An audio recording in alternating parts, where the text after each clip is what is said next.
Bonjour les amis. Eh bien, le temps du carême est toujours un temps où nous sommes appelés à réfléchir plus profondément et à chercher la vérité de l'amour. Et certainement, la pandémie nous a donné la chance, l'occasion, nous a forcé de réfléchir à des choses que peut-être on ne réfléchirait pas tellement en détail ou profondément.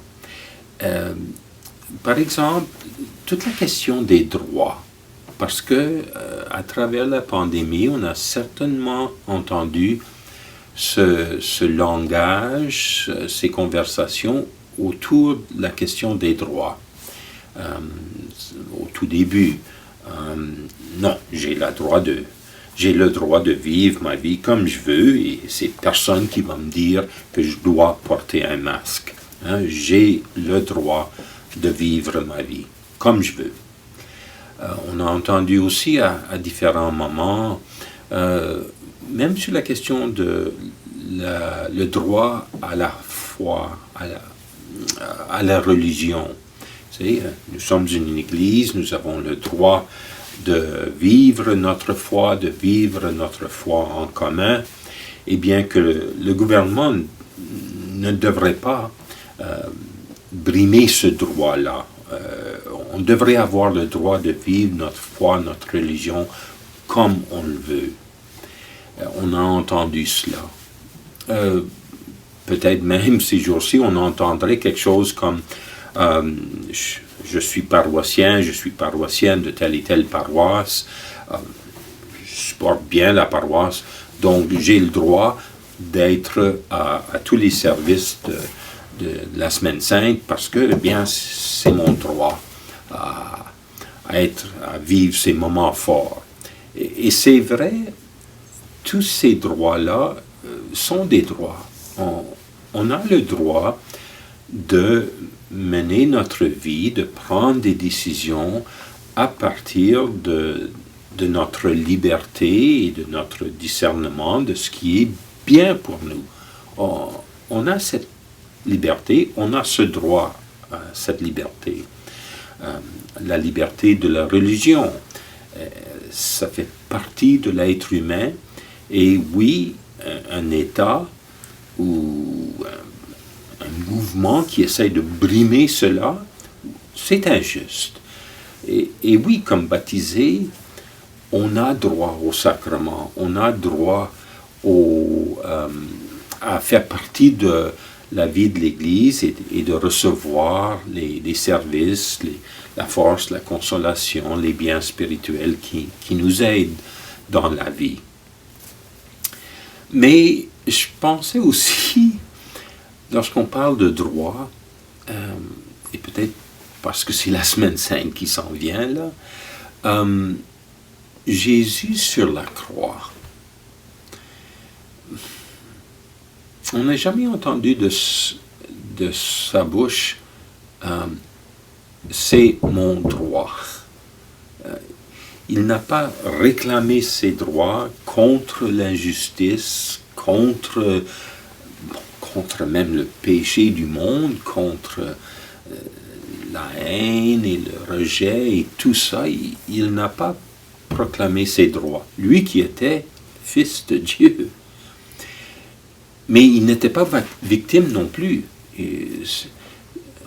Sur la croix, c'est pas simplement quelqu'un qui a été emporté par les faits, le moment, et il se trouve victime. Non. En face du mal, de la souffrance, du péché humain, il choisit d'apporter l'amour qui peut libérer, qui peut guérir notre humanité, qui peut sauver notre humanité. Je dis peu parce que c'est toujours alors à nous de répondre à cette offre incroyable de miséricorde et d'amour.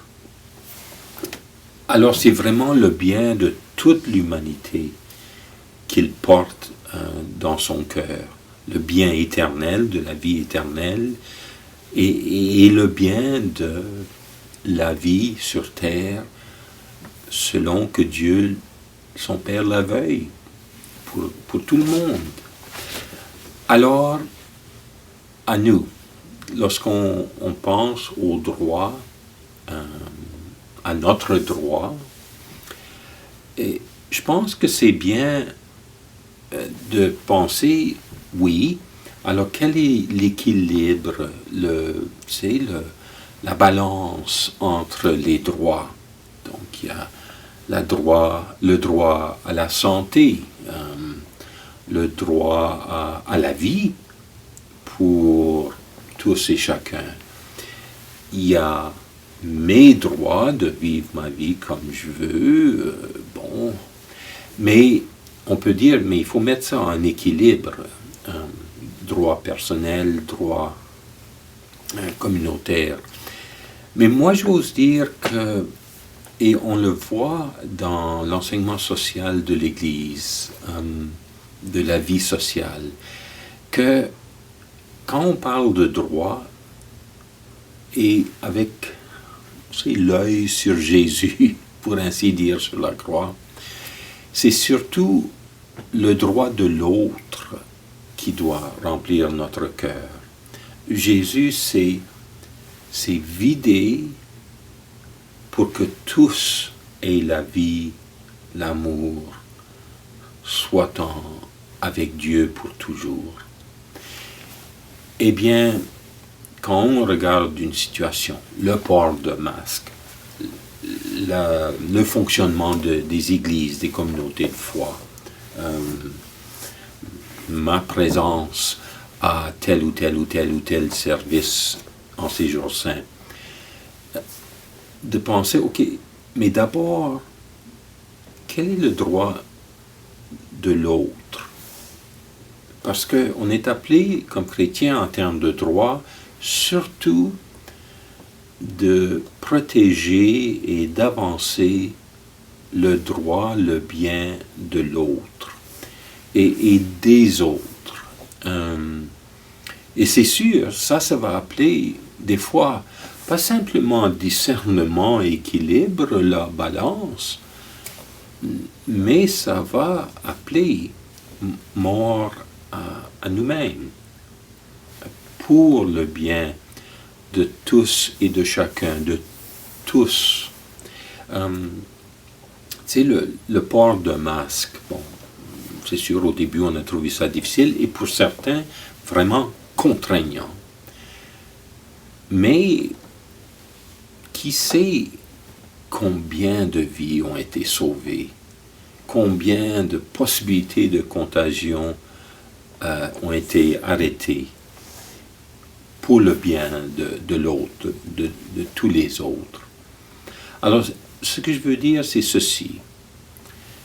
Droit, utiliser le mot droit ne doit pas être une possibilité de se tourner sur soi-même, sur ses propres intérêts. En fin de compte, un langage qui est égoïste et qui peut être d'orgueil quand c'est uniquement et principalement et à tout prix mon droit.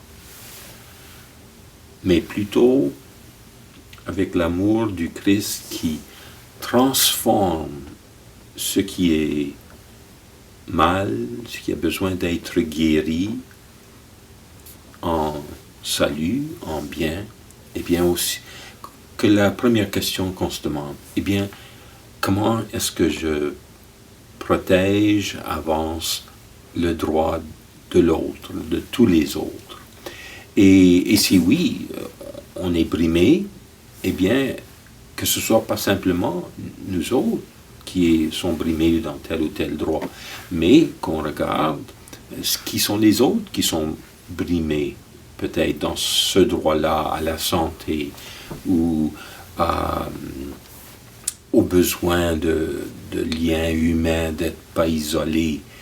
Mais on travaille alors pour transformer ça pour tout le monde. Le respect des droits on le voit quand il y a moins de tension, plus de paix, plus de miséricorde et de solidarité. Bienheureux les artisans de paix, bienheureux les pauvres d'esprit, bienheureux les doux. Et c'est ça ce qu'on a vu en Jésus sur la croix. De quoi y penser? Merci.